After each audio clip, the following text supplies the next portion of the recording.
नन्हा सा एक तिनका धरती पर मृत पड़ा था। तभी अचानक से हवा चली, तिनका धरती से उठा और हवा में गोते लगाने लगा। उस मृत तिनके में जान आ गई, ऊर्जा आ गई, वो मदमस्त उड़ रहा था। तभी हवा तेज हो गई। तेज हवा की वजह से वो तिनका आसमान की तरफ जाने लगा। उसके मुख के सामने आसमान था और पैरों में धरती थी। उसके अहंकार को बल मिल गया, आकाश ही मेरी मंजिल है, कोई मुझे रोक नहीं सकता। धरती मेरे पांव के नीचे है, मेरी उड़ान कायम रहेगी, मैं आगे बढ़ता ही रहूंगा। ये पूरी दुनिया नीचे छूट जाएगी, मुझसे बड़ा कौन है, मुझसे महान कौन है। तभी हवा थोड़ी सी धीमी हो गई, तिनका नीचे की तरफ गिरने लगा।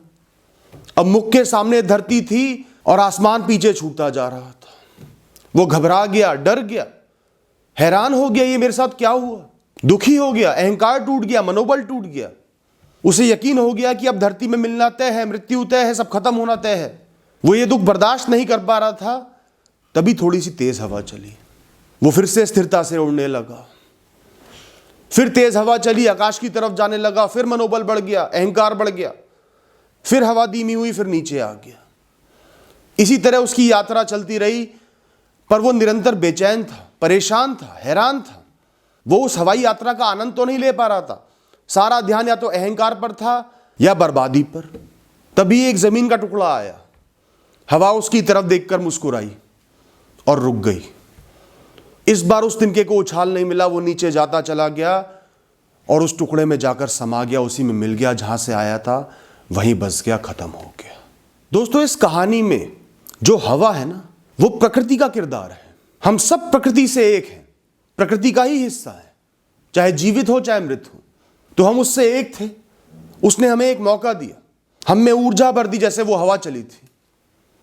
हम जीवित हो गए, इस दुनिया में गोते लगाने लगे, जीवन शक्ति मिल गई, दुनिया को देखने लगे, अनुभव लेने लगे, यात्रा शुरू हो गई। और प्रकृति ने कभी हमें ऊंचा उठाया, कभी नीचे गिराया, फिर स्थिर कर दिया, फिर ऊंचा उठाया, फिर नीचे गिराया। और फिर एक दिन प्रकृति ने अपने प्रवाह को रोक दिया और हम उसी में मिल गए, जहां से आए थे वहीं चले गए। पर जब भी जीवन में हम ऊंचा उठते हैं, कुछ करते हैं या कुछ अच्छा हो जाता है, हमें लगता है हमने किया, सारी जिम्मेदारी मेरी है, मैं ही भगवान हूं, मैं ही प्रकृति हूं, मैं ही ताकत हूं। और अहंकार में चूर हो जाते हैं, मुझे कोई तोड़ नहीं सकता, नीचे गिरा नहीं सकता, मेरी मंजिल तो सिर्फ आकाश है। फिर प्रकृति हमें नीचे गिरा देती है। ताकत तो बहुत है उसके पास, अनगिनत विषय है, वस्तुएं हैं जिनसे वो हमारा जीवन बिगाड़ सकती है, बना भी सकती है। फिर वो हमारे अहंकार को तोड़ती है, हम विचलित हो जाते हैं, दुखी हो जाते हैं, बर्दाश्त नहीं कर पाते उस चोट को, क्योंकि उम्मीदें ज्यादा होती हैं, अहंकार प्रबल होता है। ये मेरे साथ कैसे हो गया, क्यों हो गया, जीवन बेकार है। फिर हमें डिप्रेशन, घबराहट, चिंताएं होने लगती हैं।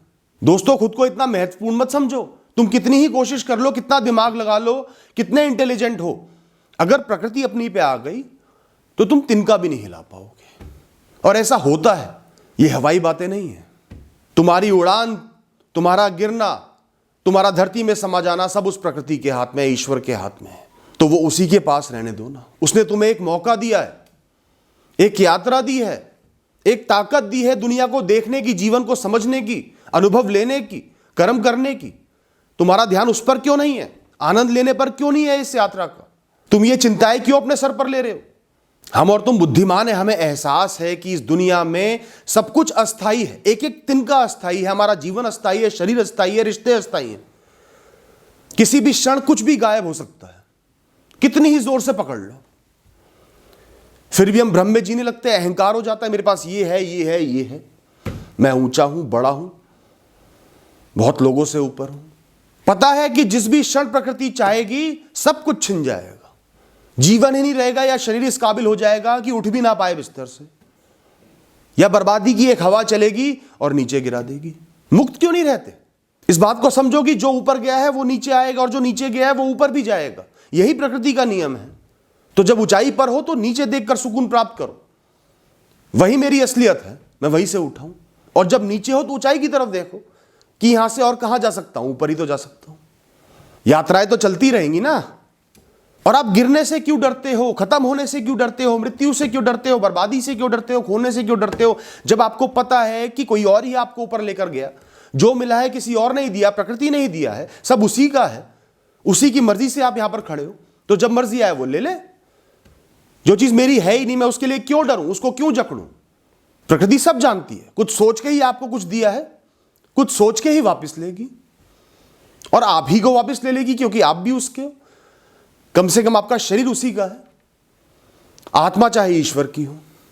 इसमें एक बात और कहूंगा, अगर आत्मा पे ध्यान लगाने लगे ना, फिर प्रकृति की मजबूती खत्म हो जाएगी, फिर वो आपसे कुछ भी नहीं छीन पाएगी, क्योंकि आप उसकी चीजों पर, उसकी वस्तुओं पर, विषयों पर निर्भर ही नहीं हो, उन्हें अपना मानते ही नहीं हो। आप तो अपनी आत्मा में लीन हो, ईश्वर में लीन हो, कर्मों में लीन हो। फिर आपको फर्क पड़ना बंद हो जाएगा, ना अहंकार आएगा, ना डर आएगा, ना दर्द आएगा। तो अंदर झांको दोस्तों, पहचानो मैं कौन हूं। मैं यहां का हूं ही नहीं, ना ये प्रकृति मेरी है, ना ये शरीर मेरा है, ना ये उड़ाने मेरी है, ना ये निचाइयां मेरी है, ना दुख मेरे हैं, ना सुख मेरे हैं। मुझे तो इसने ईश्वर की गोद से उठाकर यहां बिठा दिया। दोस्तों, इस वीडियो को बनाने का, इस कहानी को सुनाने का सिर्फ एक मकसद है।